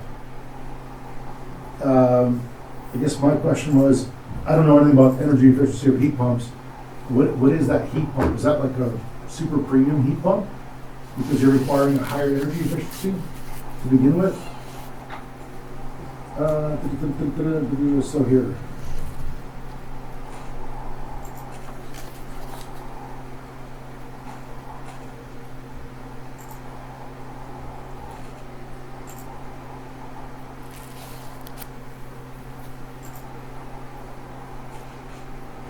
I'm wrong about that section. Renewable energy certificate. Okay, well, I guess the point was, the question that I really went to was, does this code, or these amended packages of code, require equipment that is significantly more expensive than one can be found on the shelf, right? So it doesn't require it, but it makes it easier to comply with the overall energy package if you do go with a more expensive specialized option. Okay, that seems like a no-brainer, but okay. The last thing was about the credits, and I just wanted to clarify this question. So you have a credit accumulation system. What is it? It's like 5 credits for a house less than a certain size, 10 credits if the house is really, really big, and then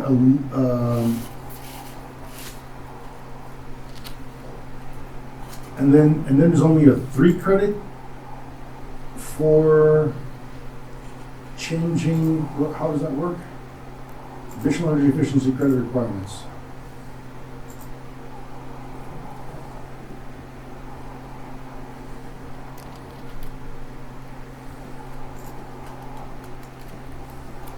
You're getting credits, reduce energy use, whatever, you're getting credits. You talking about Farley that too? To Additional energy efficiency credit requirements? I also have the same thing pulled up behind you. additional energy efficiency, which will not less than 10.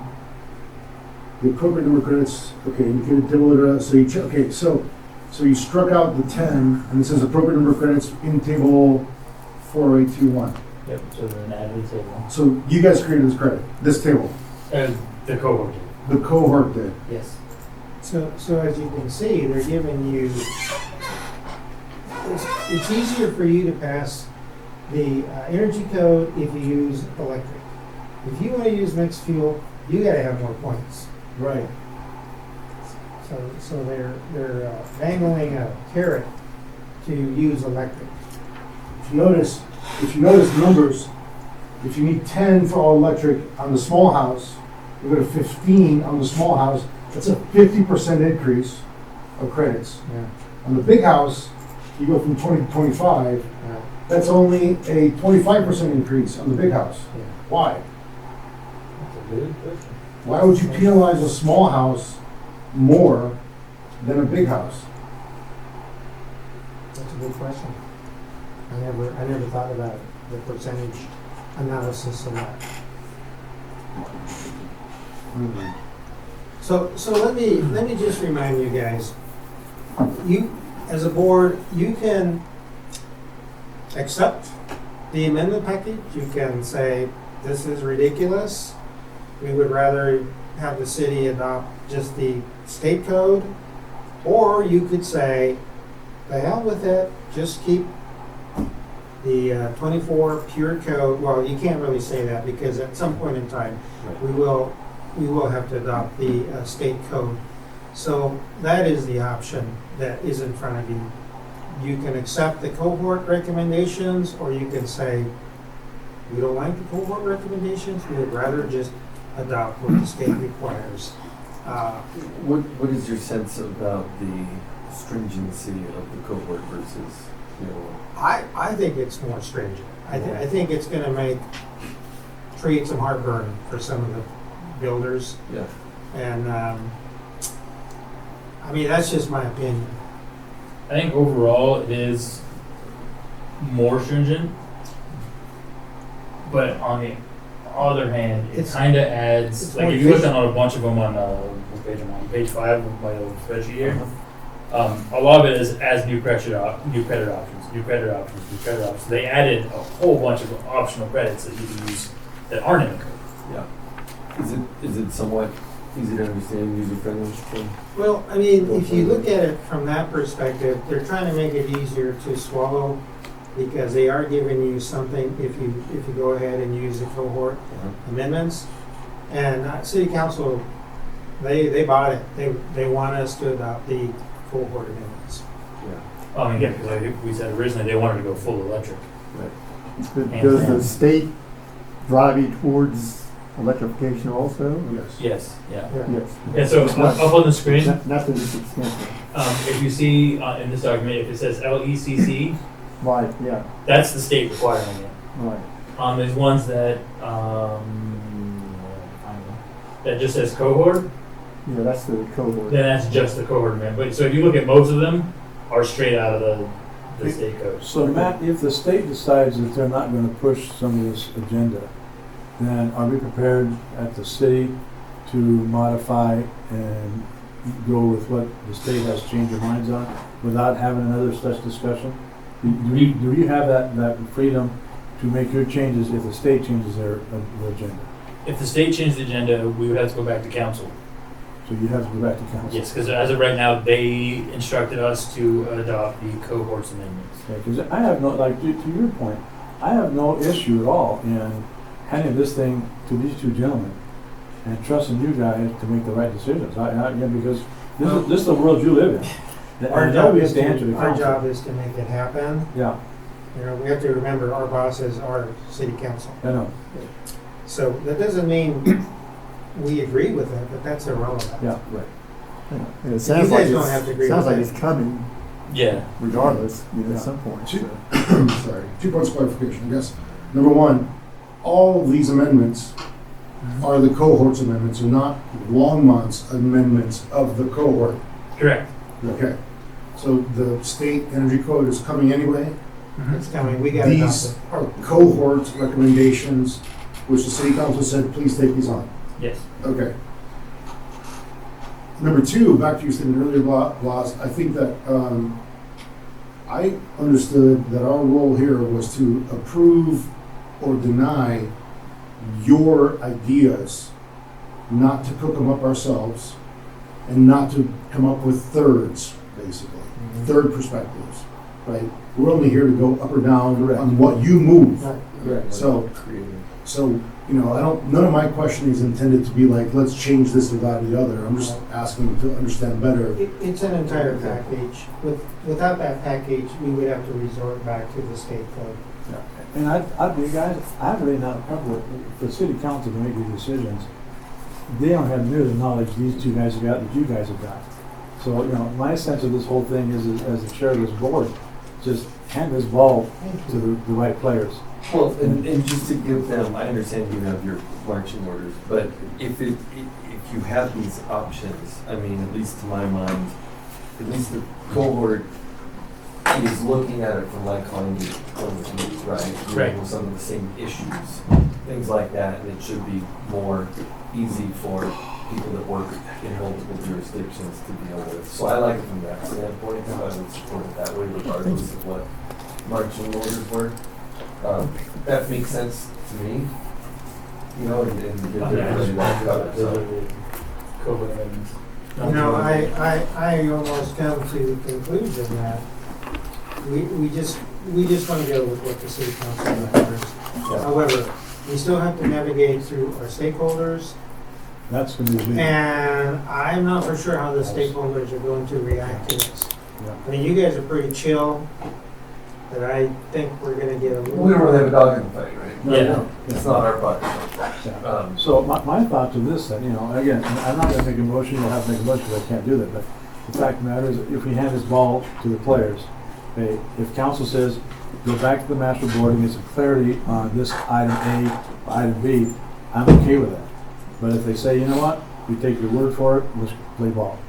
Now, that's what I feel about it, you know, just as I've listened to this whole conversation, you know, I have confidence in these two guys to make the right calls.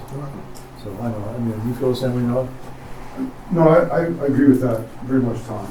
I think so too. I guess I would like to know if, you know, if you take this to stakeholders and they say, no thanks, when would you have the opportunity to amend this? Well, after the stakeholder meetings, and we're gonna have multiple meetings because we're thinking we should take trades. We're gonna do it by trades, right? Basically, we're talking about doing it the same way I laid out these sheets. One for the IRC, one for the IVC, one for the trades, and one for the energy code. Because of just how big it is. I mean, we're going from a handful of amendments to over 100. Yeah.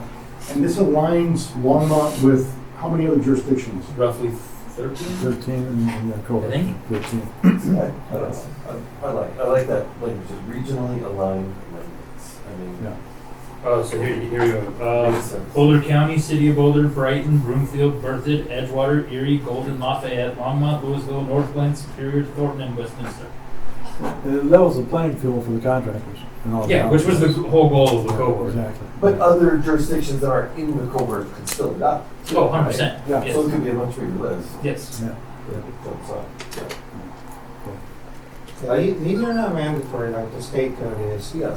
The city still has the right So something. to say, no, we don't want to do this right now. So except for the ones that, because, so yeah, what you were just handed was a copy of the actual amendments. Yeah.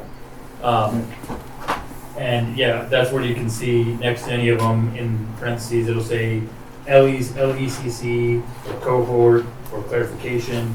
And anytime or modified from LECC, if it says LECC, then that's it.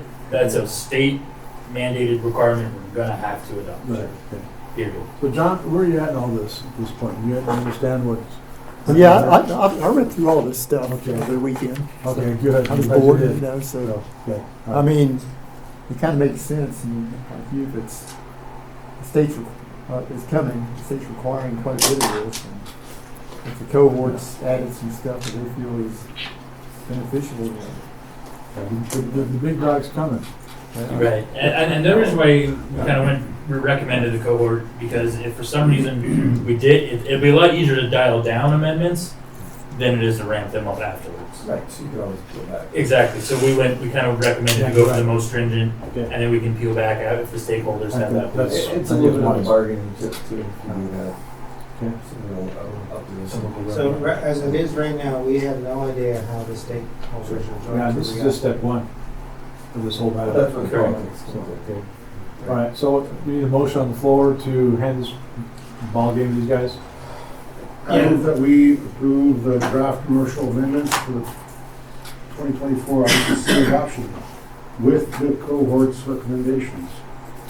Okay? And residential. Yeah, there's commercial, there's one commercial and one for residential. Right, okay. Yeah, Is second. there a second? Second, all right. Any more discussion about it?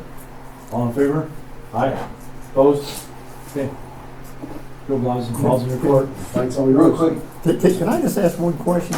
So, are there any studies that, I'm sure there are, I mean, if you go, if I've got my house here and I've got a gas furnace right now, and you go heat pump, is it gonna cost me more money to heat my home? So we did actually commission a study for that. For, I don't know about existing buildings, I know we did for new construction. Yeah, dude. And I don't know, have we gotten the final report on that one yet? From Group 14? I think we did. But the way Susan and Lisa presented this, Harold wants more information on the costs. He wasn't happy about how the cost was presented. We do have a presentation that we designed for City Council, and I'll go ahead and send those out to you to give you more idea on the cost, because we did studies on costs.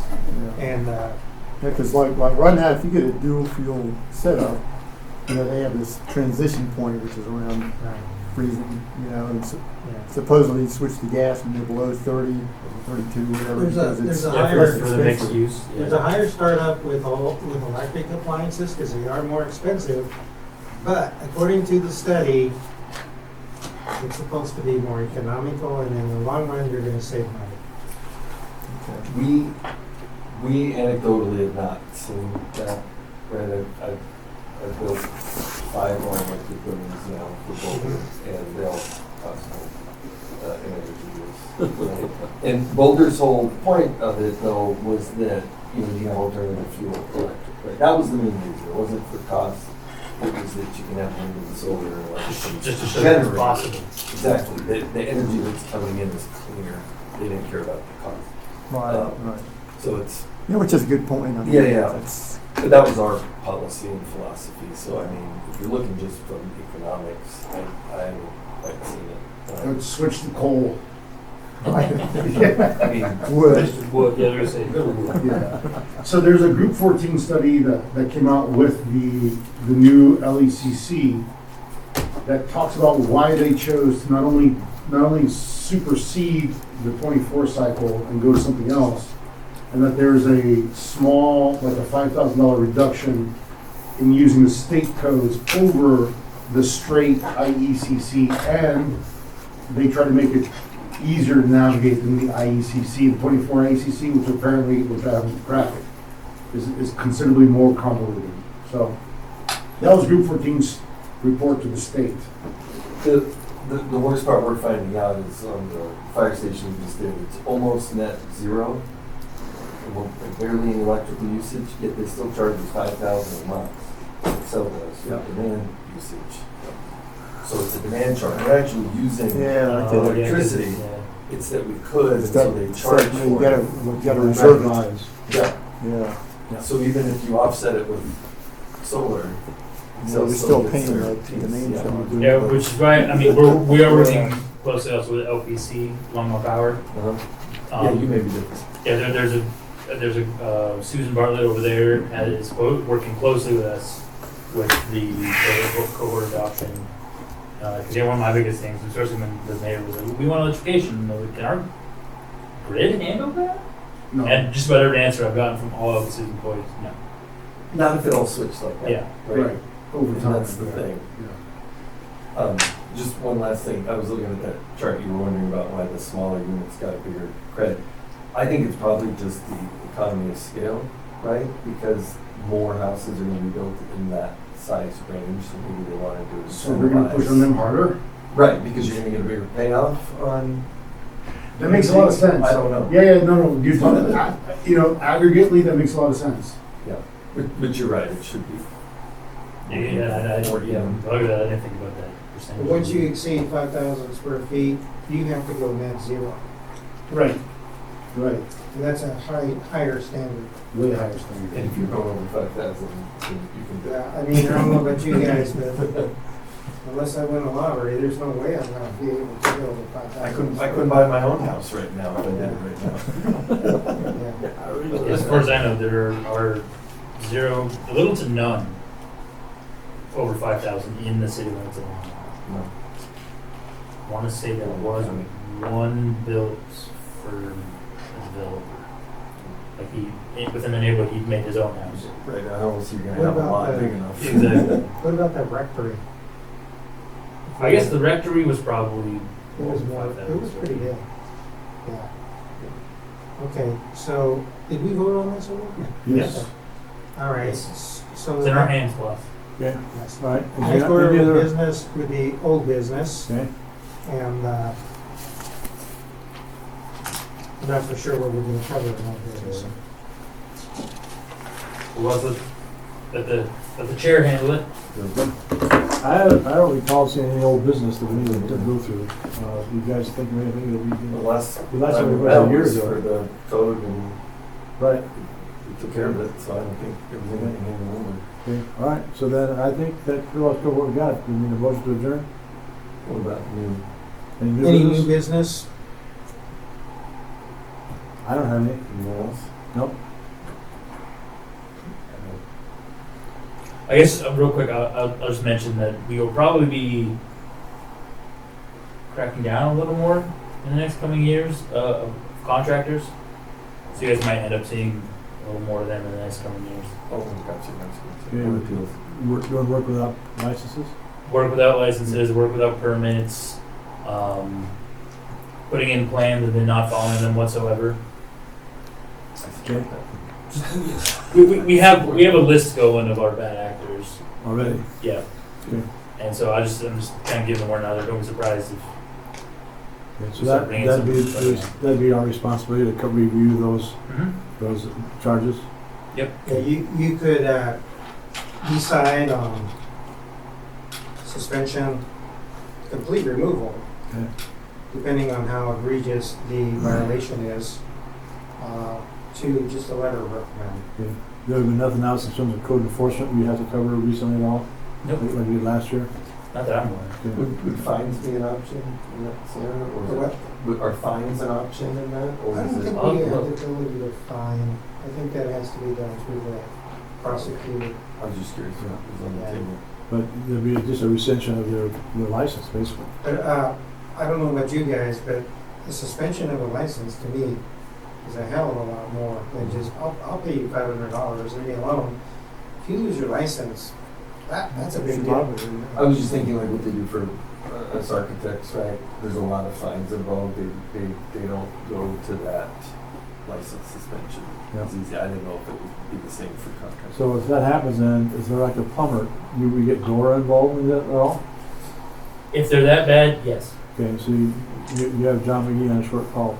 Because I think just recently I filled out the form on Door's website for an electrician Okay. who was going around touting himself as a master electrician, but Door had no record of it. Crazy. So I threw all the information in that sheet and then sent it out. Okay. Zero tolerance. Well, and again, at the state, we've had the same situation. Guys send their commissioned border inspectors. I caught one guy up in Wall County. I said, hey, the AG is going to come looking for you. You know, we have a big government behind us in terms of the state level to deal with the Attorney General. And that We want to impersonate boilers. this guy thought Sounds fun at all. well, what he was doing. And the reason it flagged this, I got a call from a customer who said this guy came by, I said, border inspector, but he wanted to charge me X number of dollars to make the repairs. Oh, yeah. What? Yeah. No, yeah, and that's what he was scamming these people by saying he was a certified inspector, but he could alleviate the problem. I'll make it right for you. You know, this is going to cost you. And so we just called the office that you guys don't charge. And now we charge for the inspection, but we don't touch tools. And I had a little discussion with this guy, and that was the end of that conversation. So, but okay, that helps you get clarity for that. So you guys have a big hammer across one. Yeah. Because I used to be on the mechanical board for the state of Iowa, and we took license away. Mm-hmm. I don't know about you, but you lose your ability to work, that's a big deal. Well, in our department, we don't issue licenses. We don't license mechanical installers. We depend exclusively on you guys to get licenses for mechanical contractors. Plumbers, you have to pull a permit, install a water heater. We don't license plumbers. You know, so we are really, our department, we want to stay out, we don't leave it at the door. Because when we start getting involved in licensing installers, that opens a whole ball of wax that we don't have the staff to do it. Instead, we stay to what we know best, and that's the equipment, the ASME codes.